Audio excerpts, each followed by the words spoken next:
Birinchi dog'imiz kofe va choy dog'lari. Yechimi gazlangan suv yoki limon sharbati. Qo'llanishi: dog' ustiga mineralka suv yoki limon sharbatini quying, keyin quruq latta bilan sekin shimdirib oling. Hech qachon uni qattiq ish qilib olmang. Bu gilamni tolasini o'ldirib qo'yishi mumkin. Ikkinchi dog'imiz sharbat yoki qizil dog'lar. Yechimi oddiy tuz yoki sovuq suv. Qo'llanishi: to'kilgan qizil dog'i ustiga tuzni sepib qo'yib 15 minut shimdirib qo'ying.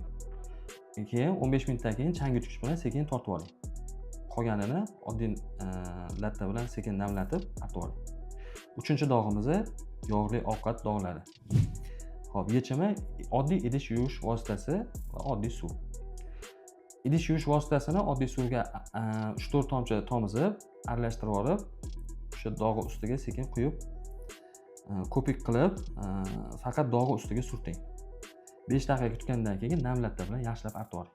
Keyingi dog'imiz saqich yopishib qolsa. Yechimi oddiy muz bo'lagi. Muzni saqich ustiga qo'ying.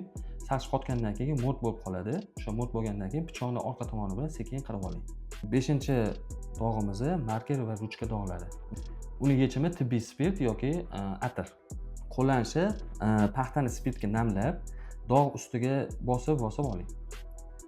Spirt bo'yoqqa eritadi, paxta bo'lsa uni o'ziga tortib oladi. Hozircha life hacklarimiz shulardan iborat. Keyingi life hacklarni bilib olish uchun YouTube kanalimizga obuna bo'lib qo'ying. Sizlarni ko'proq boshqa ma'lumotlarni yetkazib berishga harakat qilamiz.